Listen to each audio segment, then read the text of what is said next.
And I'm not really too familiar with what it was because I was young at the time and I wasn't even a part of it. But knowing the people that were, heading it up and some of the people that even created it, uh, years later, taking a training in Bemidji with a few other people doing peer recovery. The trainer that came to train us, Warrior Down, didn't even know that Warrior Down originated here in Red Lake.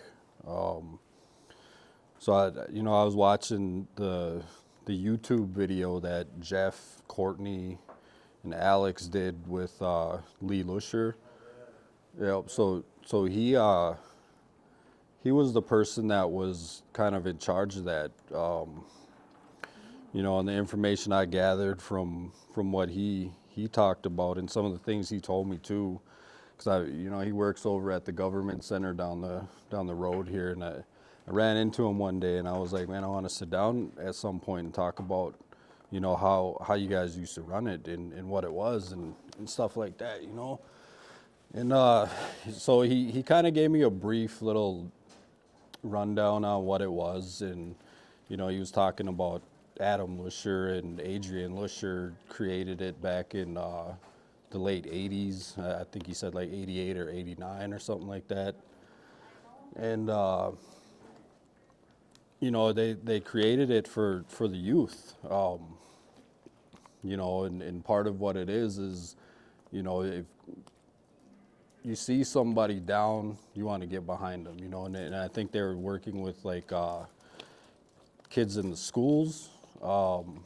Basketball has always been a really big thing here in Red Lake, and like when our teams get into tournaments and go to championships and things like that, the whole tribe kind of gets behind them and helps them, and I think somebody had the idea of like if someone's struggling, mentally, spiritually, physically, or emotionally, why can't us as a community get behind them? And that's really what the whole idea of Warrior Down is. I believe they used to work with a certain amount of kids every year in the school, and then they would put them through trainings. And once they finished with the trainings and stuff like that, they would go on to help the other students or people that they were working with to kind of push forward through whatever struggles that they were going through at that time. And like fast forward to 2018, I believe it was 2018. There was like 20 of us, 10 of us from Chemical Health, 10 people from Oshki Majitada that collaborate. There was a collaborated training to train us in Warrior Down peer recovery through White Bison. So, 20 of us went, and some of the things that White Bison talks about is a little different from what it is or what it was here in Red Lake. They focus more on the reentry services that an individual might need coming out of corrections facilities or any kind of jails or anything like that, And last year we were looking through some grant stuff and we found some funding, and we had an idea to write in Warrior Down to get some of this grant funding. And me, Tom, Selena, we really worked hard on it, and I got to give most of the credit to Selena because she's the one that really put everything together and kind of made everything solid, and we actually ended up getting that funding. So we got this grant to do Warrior Down stuff for the next 3 years. And that's going to be focused on adult stuff, whereas it originally came in to help the youth. And I know Lee was kind of talking about it could go both ways in your guys' video, youth working with youth tends to work better a lot of times. And it's the same way with peer recovery. So working for a program for the last 6 years, I've developed a lot of skills, and most of my skill set comes from peer recovery stuff because I have the lived experience, and that's one of the main things about peer recovery support is individuals that have that lived experience because they can relate better with the person that they're serving, the participant. We don't like to use stigmatizing language like clients. You're more than a client. You're an individual. You have a story. You're a person, and then just show that love and compassion to somebody that's trying to find their path in recovery and whatever that looks like. I'm not the one to sit here and tell somebody what their recovery looks like because they have that ability to do that themselves. And that's really where I picked up when I came up here. Everybody was kind of like, what is peer recovery? And I was like, shit, I don't even know. So I started going through different trainings, and the one that actually the second one I went through was the Warrior Down. And I guess early in my recovery, I chaired a well-briety meeting for 17 months, and it was all white bison stuff. So having a little bit of knowledge of what that was with like the mind mapping, and that's a big part of what well-briety is in white bison is like mind mapping. And then they talk about this healing forest, right? So some of the ideas I had were coming from doing what they used to call Rule 25 assessments. They're now called comprehensive assessments. Getting people into treatment. And you talk to people that are from this community. They might not have left this community too often throughout their lives, and they want to go to treatment. And once they get to treatment, they want to stay there because they feel like they're going to find it better somewhere else, And in my own thinking and my knowledge of like 12-step programs is where I'm at isn't the problem. If I'm not taking full accountability for what I'm thinking, the choices I'm making, and dealing with the consequences that come from that, am I really facing my problems? There's a saying in AA that it's wherever you go, there you are.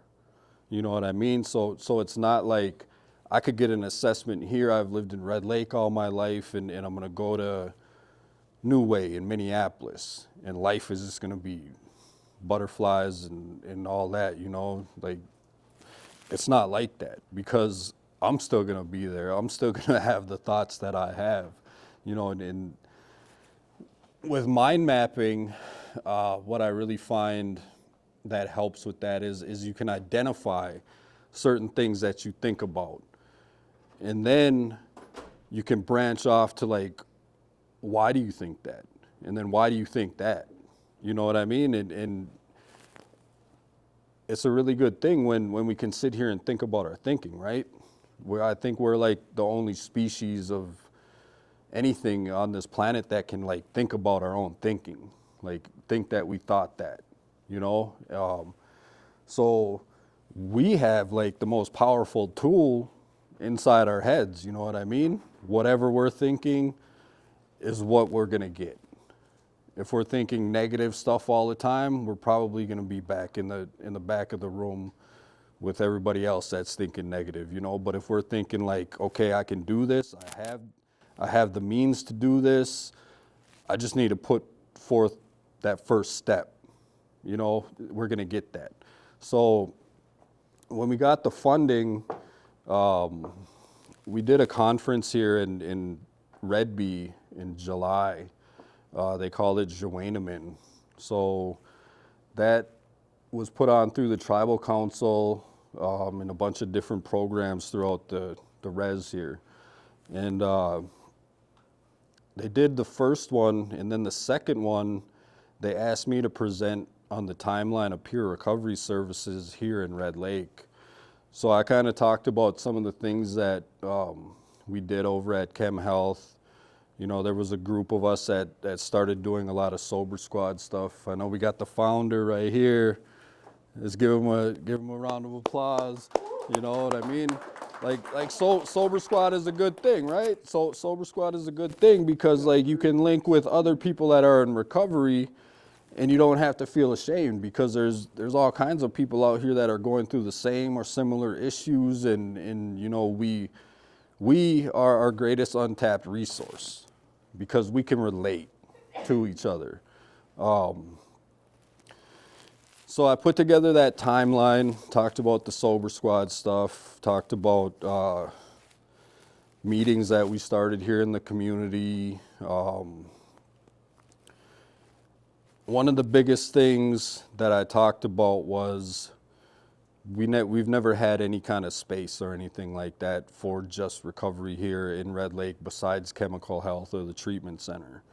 So you go to all these other communities and you find Alano clubs and drop-in centers like Face It Together in Bemidji or the OIC where they offer different services. So at these meetings, right, they always want to talk about like wraparound services and how do we get people the linkage to care that they need and things like that. So I was like, we need space for recovery here in Red Lake besides Chemical Health. You know, we started doing harm reduction stuff, and we do a needle exchange. We offer clean materials for people that aren't ready to stop using. But most important is we offer that conversation with an individual to show them the respect that they deserve as a human being, and not, you're an addict, you don't belong here, we don't love you. You know what I mean? Like I'm like, come on, man, give me a hug. You know, let's figure out what you want to do. If you're not ready, keep coming back. I'm going to talk to you till you're ready. You know what I mean? And just having that conversation, and that's where peer recovery comes in, because even if you're working with a participant in it and they're not ready to stop using, I'm not going to sit here and tell you that you can't come back here, or I'm going to discharge you from this program because of your actions and your behaviors and things like that. No, we're going to sit down and let's talk about how we can do it different. What happened? Let's make it a social conversation where he can help you, you know what I mean? Like we can all build off of each other. We all have these different paths and different things work for us. We're not limited to try one thing, and that's why I like it, because there's multiple pathways. So I like after the presentation, Sam Strong stood up and he was like, "What do you need?" I was like, "Man, we need space." You know, I was like, we need a space where individuals stuck in the cycle of addiction can come in and not feel judged, and there's no stigma, there's no shame, none of that. You know what I mean? And the next day, man, I got a call from housing, and then they ended up getting me in contact with this woman at Four Directions, and they told us that we could have this building next to Giwata. So we're in the process right now of getting it remodeled and functional, so we can have that here in the community, you know, and offer them peer recovery services, offer people coming out of incarceration somewhere to go to gather resources and help like that, you know, because I was incarcerated, and when I got out, you know, nobody guided me into any kind of resources except like my PO. You know, he told me, he was like, "Go check out Face It Together." Didn't even tell me what it was. He just said, "Go check it out." And I was like, okay. You know, I lied to him for the first few times, never checked it out. And then I actually checked it out, and you know, that's really where like I started this recovery stuff outside of incarceration. Does anybody have any questions so far? Where did you say your building was at, sir? Next to Giwata, it's that old native embroidery building. It used to be bright orange. We recently got it resided and redid the roof. Now we're gonna be starting on the insides. You know, we're gonna redo the flooring, repaint it. You know, we're always looking for volunteers to come and help. You know, a big part of building that support network is linking with people in recovery and giving back.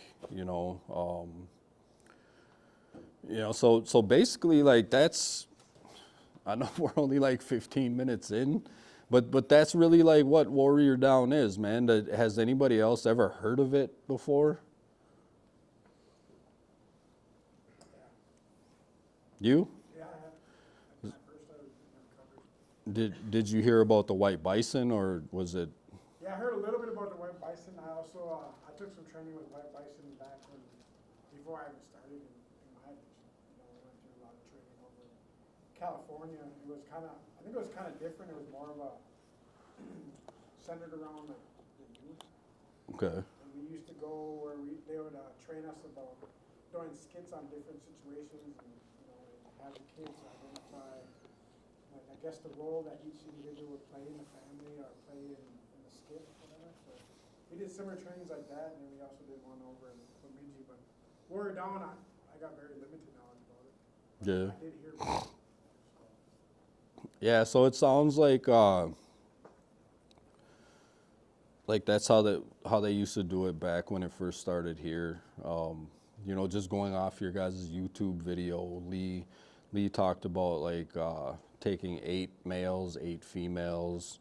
Is that what it was? Yeah, you tested them every year, or you tested them at the beginning of the year, and then you tested them, I think, at the end of the year to see who had the improvement.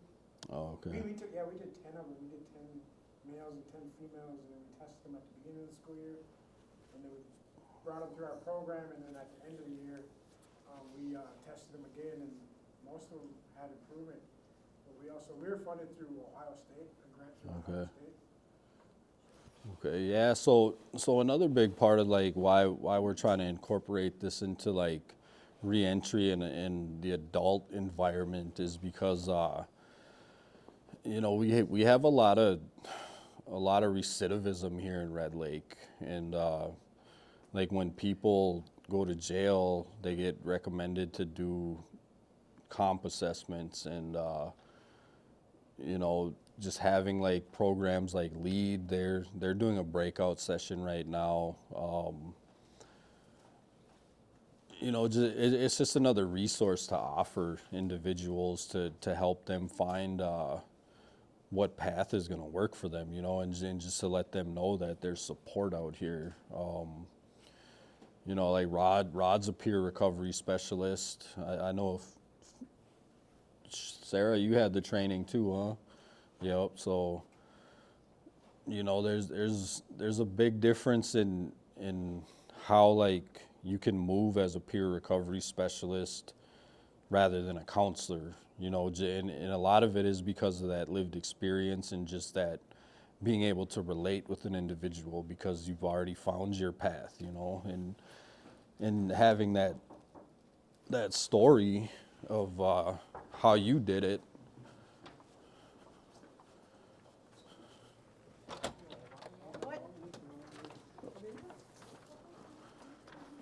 Okay, we're done. Oh, okay. Yeah, we got evals out here when we're done. I don't even know how long this goes, till 1:40 or 2. Oh man, so these guys missed the whole Warrior Down presentation, man. Courtney, man, play that back.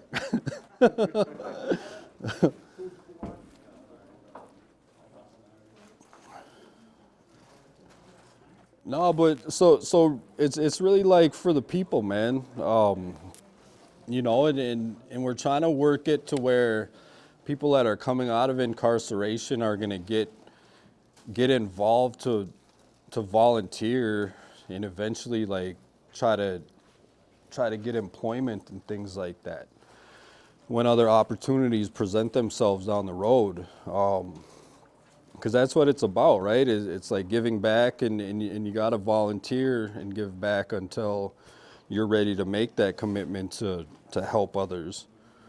Did you have something, Sarah?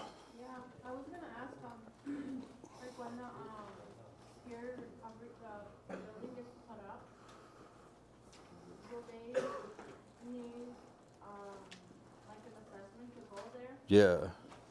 Yeah, so the No, peer, like walk-ins or nothing like that, is that what it'll be? yeah, we could do walk-ins there too. So in order to get like peer recovery services, it has to be on a comp assessment, and that has to be the recommendation for any kind of like reimbursements or anything like that, you know. A lot of places offer it for free though. Like Face It Together in Bemidji, that's all free. All right.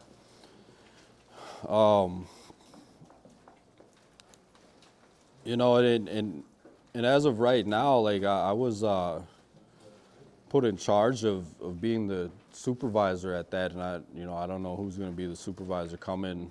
I think we're going to be looking into hiring somebody for that. So, any questions? I need some questions, man. I need to build off you guys. Anybody heard of peer recovery services before?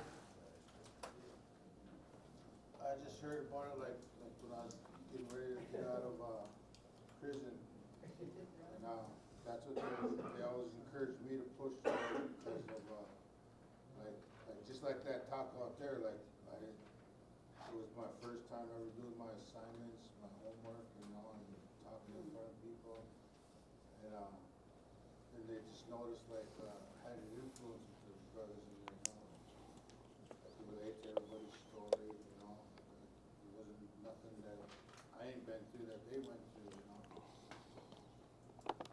And yeah, and then like even living in Bemidji, like on my way to work, I was always colored into this person that I knew from using it.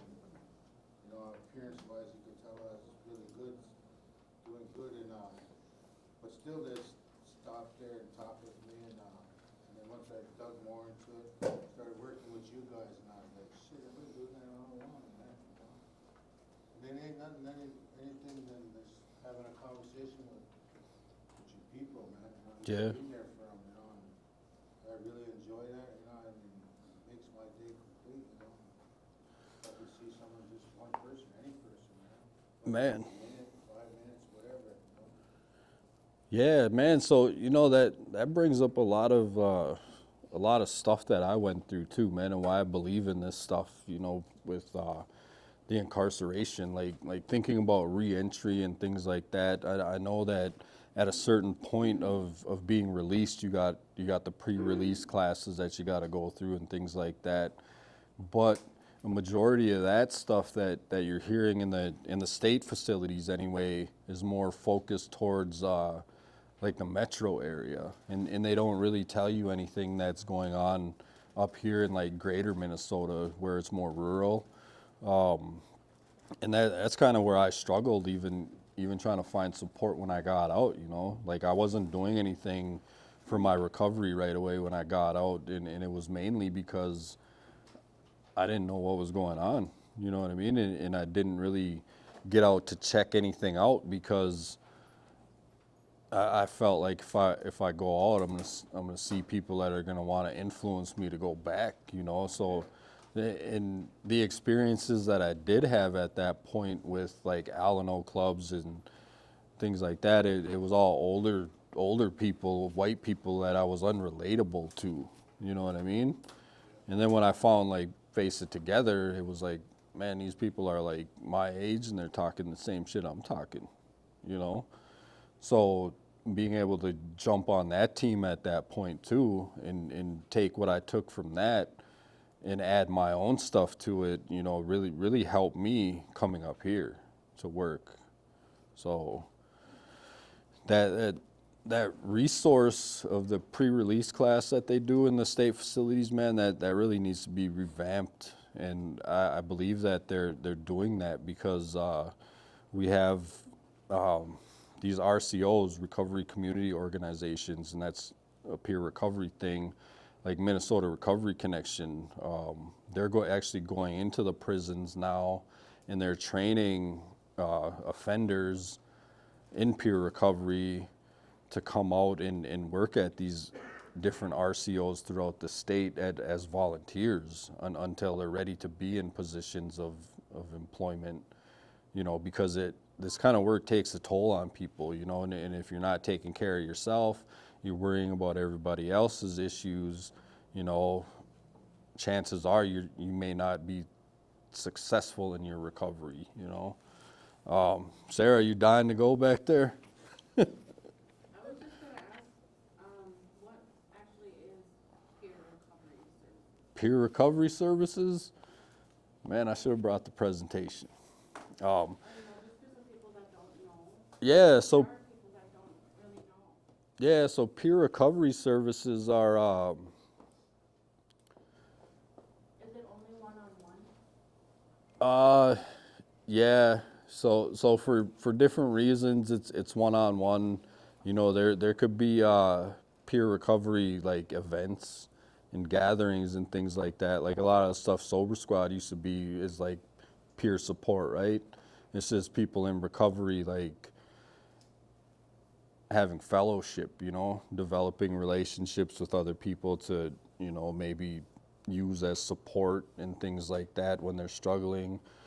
But like peer recovery services are one-on-one, and an assessment is needed to get the services where the organization would then do like an intake to you know, see what your needs are, what kind of resources you need, what your recovery capital looks like, and then talk with the participant on what they want to do for their recovery, you know, and just help them build a plan in their own way, and just kind of like guide them along and cheer them on. So. Will you be doing the assessments right at the building over there? Yeah, we'll have assessors there. So some of the people that are going to be there, like myself, you know, I'm certified to do assessments. You know, I'm not exactly sure who's all going to be there as of right now. You know, it's still a big question mark with what's coming here. So. Still in a work in progress. Yep.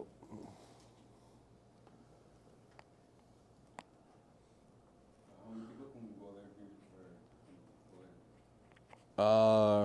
What? like your max? Oh, I don't think we have a max as of right now, man. You know, it's going to be all based on how many people we have working there. You know, and right now I think we have at least 4 people lined up for positions in that. So depending on what they can handle on their caseload, you know, with doing the one-on-ones, taking time to do the notes, and yeah, it'll be based on availability of time, you know, counselors' time, and not counselors, but peer recovery specialist time. So we got one in the room right there, for sure. Another one right here. See, man, like there's people in recovery all around us, man, whether we know it or not. And it's just that you got to reach out to people and develop relationships, you know, to know who could be support for yourself. And that's really what it is helping people find that, you know. So. What do counselors do to like help their clients? Like, what can they all do to the extent of their reach that they can help people? Counselors? So counselors do like the treatment planning, and that's you know, it's their job to do the treatment planning and get them the work that they need to work on to fulfill the treatment planning. You're talking about in like a residential setting or like an outpatient counsel? Oh, okay. So outpatient counseling is, you know, it's the same. You do the treatment plan and there's expectations of groups and things like that. I know our counselors do regular one-on-ones with the clients and, you know, just help them along if they're struggling or anything like that, you know, get them the help that they need. You know, and then, you know, we've been working it where the counselors are suggesting that the clients work with peer recovery specialists too. You know, there's been several times when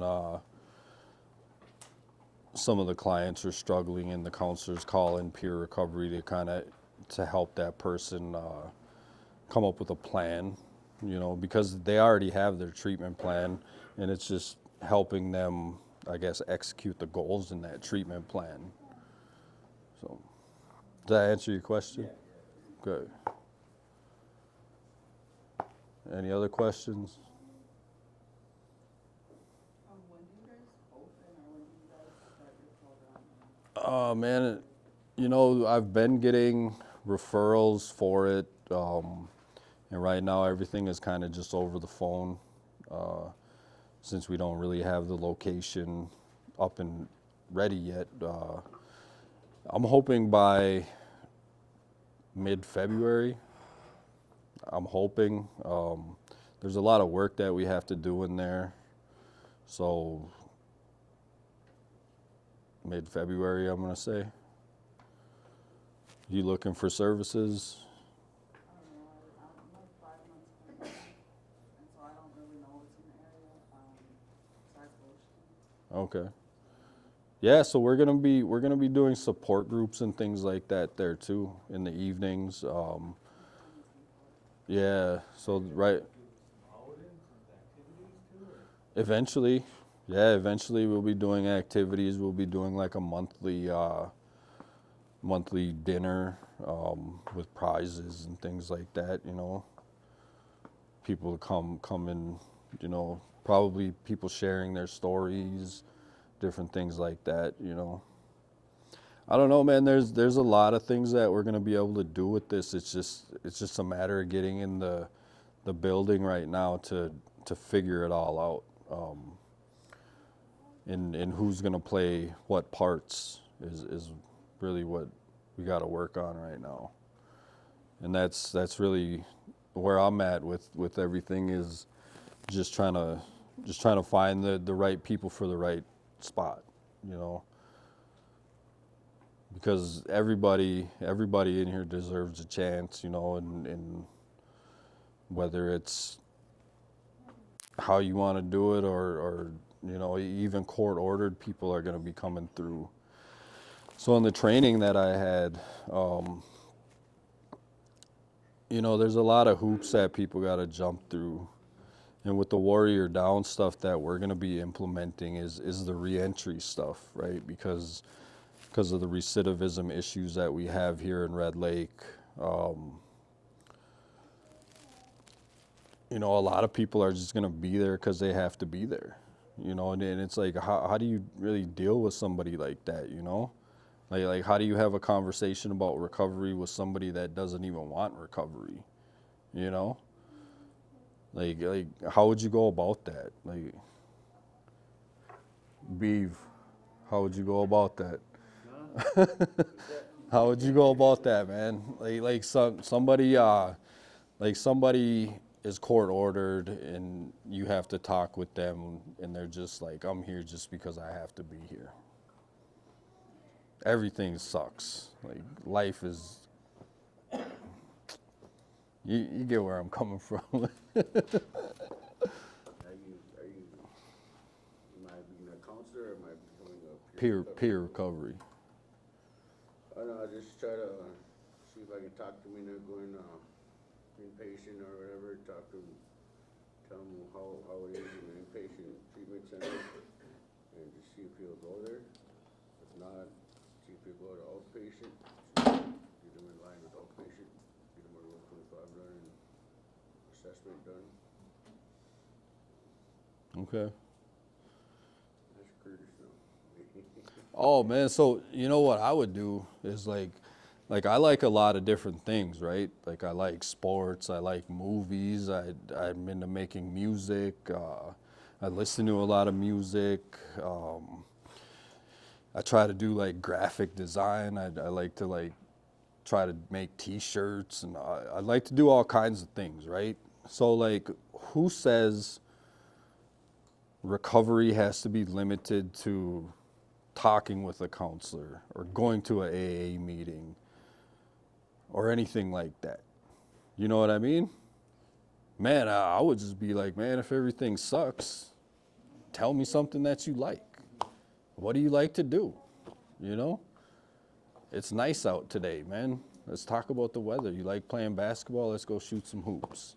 You know what I mean? Like, there's all kinds of ways you could like divert that, you know, and try to bring the individual into their comfort zone to the point where they're going to open up and try to, you know, express a little bit of something. You know, it's just a matter of like getting in there. You know, it doesn't have to be like, you're coming here for a peer recovery meeting, we got to talk about recovery.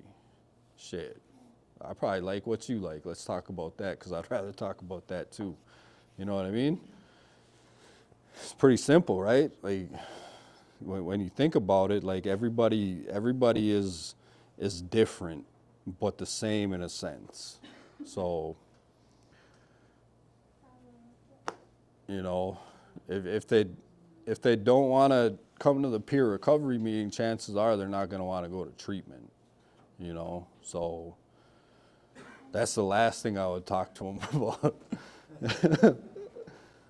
You know. The program over there be for male and female? Yeah, it'll be male, female. I think that we have two. We're gonna have two positions: two males, two females, and then a supervisor. So.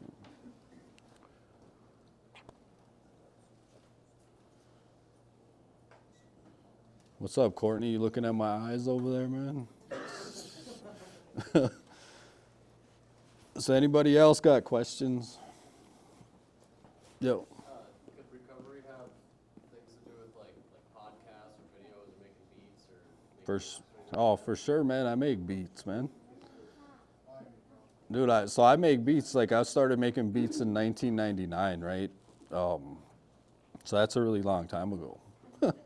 And you know, it's always been like a hobby, and it's always been like a way to like express my, I guess, feelings and things at different times. You know what I mean? And like if you wanted to like write some raps too, you know, you could express yourself that way. That's definitely an outlet, man. You know. He said fire.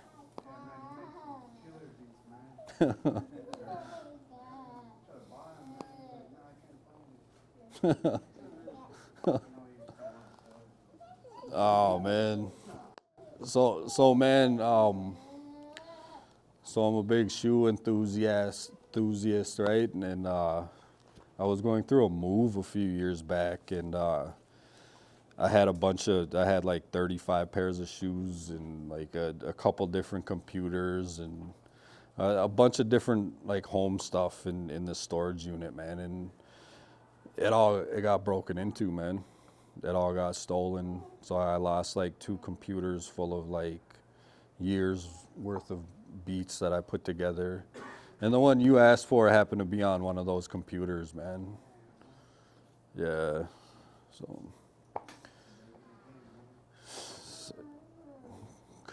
could probably try to come close to it, you know. But yeah, I lost a lot of equipment. It's crazy, man. And that was like a hard point, man. And, you know, I went to my support team at the time, and you know what their advice was to me? Just let it go.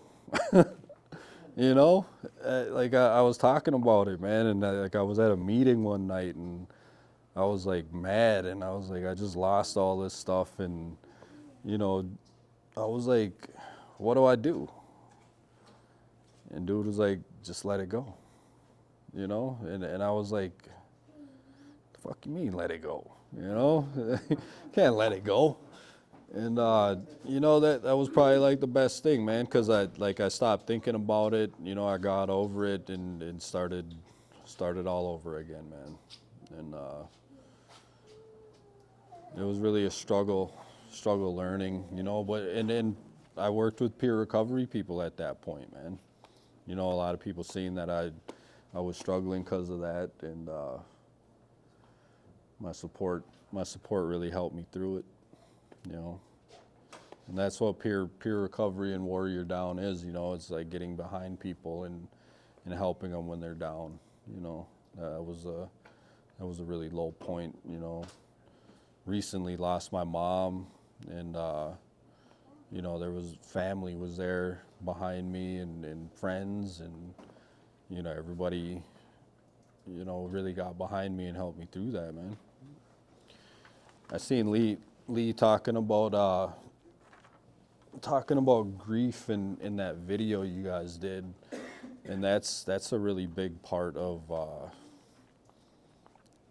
why a lot of us get down, you know, like that grief never really goes away, and it pops up, you know, whenever, you know, and we don't really know how to deal with it or cope with it. And I'm not like the greatest instructor on how to deal with grief, you know, but one thing I do know is that, you know, I have to talk about it in order to get through that and let that go. Just, you know, even if it's just for today, just to get through it today, you know. But having support of other people is a big thing. So